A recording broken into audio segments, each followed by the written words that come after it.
Thank you, Mr. President. Mr. President, this is the first time that I've come to the floor to speak on the nomination of Brett Kavanaugh since the events of the last several weeks. And I want to say this at the outset in the most dispassionate way that I can. I have come to the conclusion that Brett Kavanaugh is perhaps the most dangerous nominee for the Supreme Court in my lifetime. And I'm going to vote no tomorrow when a cloture vote comes before this Senate. And let me be clear, I had decided to vote no before his confirmation hearing, before the allegations of sexual assault were levied against him, before his second confirmation hearing, before the FBI refreshed its background check investigation. Now, that doesn't mean that I wasn't willing to do my due diligence. It's simply that his judicial record that I became familiar with as he was becoming known as one of the finalists for this selection was enough for me to decide that he wouldn't rule fairly on the questions before the court that affected the millions of people that I represent in Connecticut. Now, every year, I take a walk across my state. It takes about 5 days. It's about 120 miles, give or take. It's a chance for me to conduct sort of a week-long running focus group where I get to talk to hundreds of voters who, frankly, aren't plugged into politics on a daily basis. The people that I meet at gas stations and auto body shops, folks that are just out walking their dog in the morning, they're part of the 98% of Americans that don't watch Sean Hannity or Anderson Cooper or Rachel Maddow. But you know what? They've got really strong opinions about what's happening in this country, just like everybody else. And I'm glad that they share them with me. For the last 2 years since President Trump took office, the #1 topic that people talk to me about during the walk is health care. People in Connecticut, they're just scared about what they see as this coordinated effort that's underway in Washington to take away their insurance coverage and the protections for people in my state that have pre-existing conditions. Folks in Connecticut, they don't think the Affordable Care Act is perfect. They want us to work on making it better, but they don't want us to end it without a plan for what's going to come next. And they were glad when the repeal plan was defeated last year. But now they're worried that President Trump is trying to use the courts to get done what he couldn't get done in the people's branch of government, the legislative branch. Now, Brett Kavanaugh was vetted by 2 conservative political groups whose chief legislative priority is repealing the Affordable Care Act, come hell or high water. The head of one of those groups said on television that it really didn't matter to him which of the names on the list Trump picked because they all shared their group's priorities. And Trump himself told the American public that he would never pick a judge like John Roberts, who voted to uphold the major parts of the Affordable Care Act. Now, Kavanaugh, in his judicial writing, he's been hostile to the Affordable Care Act. But frankly, I'll just take the president's word for it. He picked Brett Kavanaugh to help him unwind judicially a law that he couldn't unwind legislatively. And that will have huge consequences on folks in my state who need insurance coverage for things like cancer, addiction, or mental illness. Now, while Kavanaugh hasn't said a lot specifically on the ACA, his views on choice, well, they're pretty well known. As a lawyer in the Bush White House, Kavanaugh went out of his way to note that Roe v. Wade isn't settled law, that it just takes 5 Supreme Court justices to get rid of it. And as a circuit court judge, he denied access to an abortion for a young immigrant girl, even though she met the legal criteria to receive the procedure. And he uses rhetoric and terminology that's right out of the anti-choice dictionary when talking about reproductive health care. He talks about abortion on demand. He called birth control an abortion-inducing drug. Kavanaugh, no doubt about it, is going to vote to overturn Roe versus Wade. And any senator who's convinced themselves otherwise is just living in a fantasy world. The people I represent in Connecticut don't want the Supreme Court of the United States telling them what they can and cannot do with their bodies. The judicial doctrine of privacy, it comes from a Connecticut case, Griswold v. Connecticut, brought by a pioneering civil rights lawyer from New Haven. And in my state, we just prefer that judges stay out of our private business.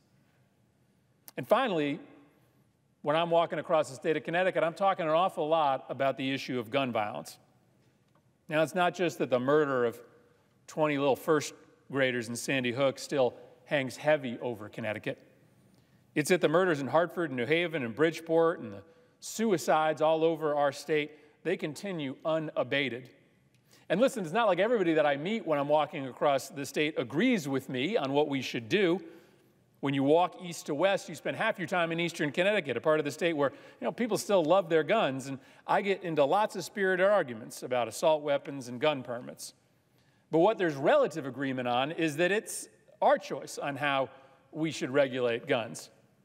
And here's where Judge Kavanaugh's views really get outside the mainstream.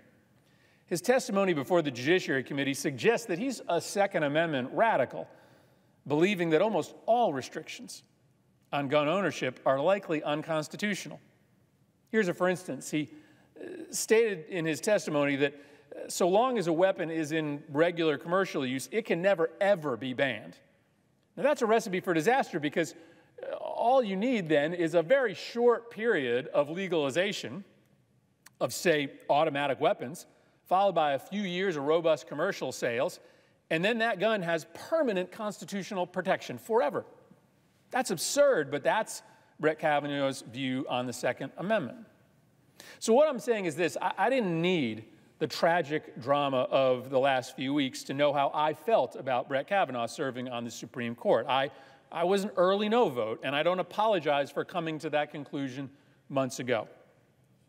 But that doesn't mean that I'm not entitled to have a strong opinion on what has played out before the eyes of America during the month of September. And it doesn't mean that I don't have the right to make the argument here that for those in the Senate who weren't as sure as I was, that what happened in the last 30 days should be dispositive on the future of this nomination. Now, I said at the outset that I thought Brett Kavanaugh is the most dangerous nominee to the court in my lifetime. Now, that opinion is one that I only arrived at after hearing his testimony before the committee last week. And I think it's really important for senators to understand the Pandora's box that they are opening by voting yes, endorsing his performance, his demeanor, and what I'd argue is maybe most important, his bias. Let me say first that I don't believe any Democrat should defend the way in which Christine Blasey Ford's allegations were brought to light. I don't know who leaked the contents of that letter. I think it's fair to guess it was somebody that didn't want Brett Kavanaugh confirmed. Now, Dr. Ford should have controlled her story, or at least the ranking member of the committee to whom she entrusted it should have controlled that story. The timing of its release, listen, it just sucked. Something that explosive, that serious, it shouldn't be shoved into the debate at the very last minute. But here's the thing. The way in which the substance is revealed does not change the substance. Yeah, it may give you reason to be angry about the way in which it was made known. It may make you suspicious of the motivations of the person who did it. But the method doesn't alter the substance. The substance is Dr. Ford's very credible account of a sexual assault carried out against her by somebody who wants to be on the Supreme Court. And let me be clear, there's really no reason not to believe Dr. Ford, and plenty of Republicans admitted to this after she came before the committee. She disclosed the incident well before Kavanaugh was nominated. She was composed, credible, and thoughtful in her testimony. And why on earth would she put her and her family through this horror if not because she's telling the truth? And though I believe Dr. Ford, you frankly don't even have to be sure she's telling the truth to decide that the risk of nominating someone with these kind of serious charges swirling around them is an unnecessary burden for this body or the judicial system to bear. If there's a chance he did these things, just move on to the next eligible conservative candidate. So these charges bother me greatly. But what truly shook me about Kavanaugh's testimony, and the speeches, frankly, that many of my Republican colleagues have delivered on this floor since, is the idea proffered by Judge Kavanaugh that these charges are simply a result of a Clinton-connected liberal conspiracy theory. Let me read for you what he actually said last Thursday. Quote, "When I did at least okay enough at the hearing that it looked like I might actually get confirmed, a new tactic was needed. Some of you were lying in wait and had it ready." He then went on to allege, "The whole 2-week effort has been a calculated and orchestrated political hit, fueled with apparent pent-up anger about President Trump in the 2016 election, fear that had been stoked about my judicial record, revenge on behalf of the Clintons." Come on. Listen, I'm telling you that I don't like how this information was released to the press. I'm not trying to be a blind partisan here, but to believe and then to publicly claim that this is some larger organized effort by Democrats who purposefully held back this allegation until the last minute is to reveal to America your true political bias. There was no conspiracy. There was no orchestrated smear campaign. Listen, if that was our MO, why didn't we use it on Neil Gorsuch when there was even more anger on our side? Because that was the seat that should have been Merrick Garland's. Why didn't we use fake allegations of sexual misconduct against the president's cabinet nominees, who engendered much more grassroots anger in early 2017 than Brett Kavanaugh did in the summer and fall of 2018? It just doesn't make sense because it's made up. There's zero facts behind it. And for a nominee to the Supreme Court to believe such a far-fetched story and then to angrily warn Democrats that what goes around comes around, it's one of the most astonishing unveiling of political bias that I've ever witnessed from a nominee asking for the support of the United States Senate. And that has serious long-term consequences for us as a republic. Because it used to matter that in the midst of all of our political heated debates here, that there were at least 9 people in America who Americans could credibly believe didn't care about our usually petty political partisan fights.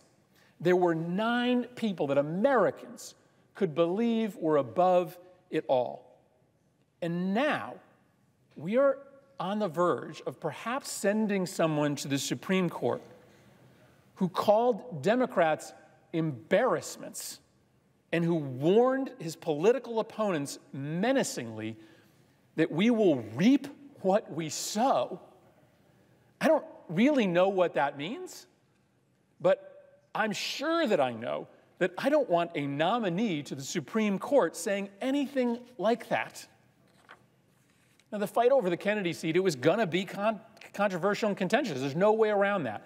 But it didn't need to go down like this. It didn't need to divide this country. It didn't need to marginalize victims, to politicize the Supreme Court like this nomination has.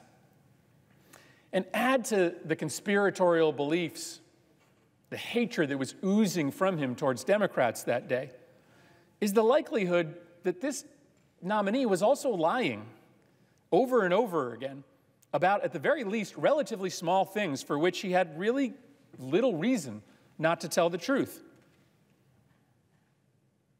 I'm sorry, I know this sounds trivial, talking about things like a devil's triangle or boofing. But is it really not too much to ask to expect that a nominee for the most important court in the world tell you the truth, even about the small, embarrassing stuff? Even if you don't believe Dr. Ford, I just don't know why you'd want to put somebody on the Supreme Court who has a habit of fibbing. This is the Supreme Court. And so I guess for me, Mr. President, it comes down to this question, which I think is a really, really important one. Why did Republicans stick with Brett Kavanaugh, given all of this? When Republicans could have just sent him back to the president and brought before this body another really conservative judge who would have regularly sided with the right side of the court. This process isn't a trial, it's a job interview. And not a single one of us would hire someone into our office if credible allegations like this were attached to that person, or if they conducted themselves in the in-person interview the way that Brett Kavanaugh did on Thursday. Seriously, think of that. Not a single senator would willingly hire a person with these questions surrounding him or her. But we're here, with a vote pending in a matter of hours. I just came from that secure briefing room where I was force-fed a half-baked FBI investigation that I was told I had to read and digest in no more than an hour. It was humiliating. I felt like I was 9 years old. But that humiliation was sort of the capstone for me on explaining why we are still moving forward on Brett Kavanaugh. At least it helps me fill out the details of my theory of the case. And I'll end here. Listen, I get it that it's really hard to be a Republican today. And I mean that sincerely. The things that the Republican Party used to stand for, they've been obliterated by this president. The grand old party has become the party of Trump. There's only a thread of unifying ideology left between this administration and congressional Republicans. Republicans are much more so organized now around a cult of personality. And I know that many of my Republican colleagues are really uncomfortable about this. And without this unifying set of ideas that can bind together the president and congressional Republicans, I fear that you are using this nomination to cling to the one thing left that you can agree on, and that is the methodical, complete domination of your political opponents. On social media, they call it owning the libs. Because why else would you stick with this nominee, other than just because you want to shove down the throats of Democrats this deeply flawed nominee? Why else try to railroad through his nomination without a background check, and then when you're forced to do one, humiliate us all by giving us 60 minutes to review what turned out to be a product that raises more questions than it answered? I wish the answer was that you all think that Brett Kavanaugh is worth it. He's just that important a jurist, that serious a thinker, to do whatever it takes to get him onto the court. But I don't think that's what Republicans believe. And so we're left searching for the real reason why we're having a vote tomorrow. I don't hate my Republican colleagues. I don't have any interest in dominating them or getting my way just to get my way. And I wish I could explain this process, especially over the last few weeks, through any other prism than the desire by Republican leadership to simply bury Democrats into the ground. I hate the way this has played out. I hate the lateness of the revelation. I hate the rush job of an investigation. I hate the inability to recognize that none of us, Democrats or Republicans, are obligated to stand by a nominee that's got real questions about his history and his impartiality just because the president likes him. This is not right. None of this is right. And the elevation of Brett Kavanaugh to the Supreme Court, filled with hatred towards Democrats and our allies, surrounded by legitimate questions about his fitness for office, is totally unnecessary, even to try to accomplish the political aims of my Republican friends in the majority. And in the end, most importantly, the way in which this has been done is deeply, deeply hurtful to the unity of our great nation. Thank you, Mr. President, and I yield.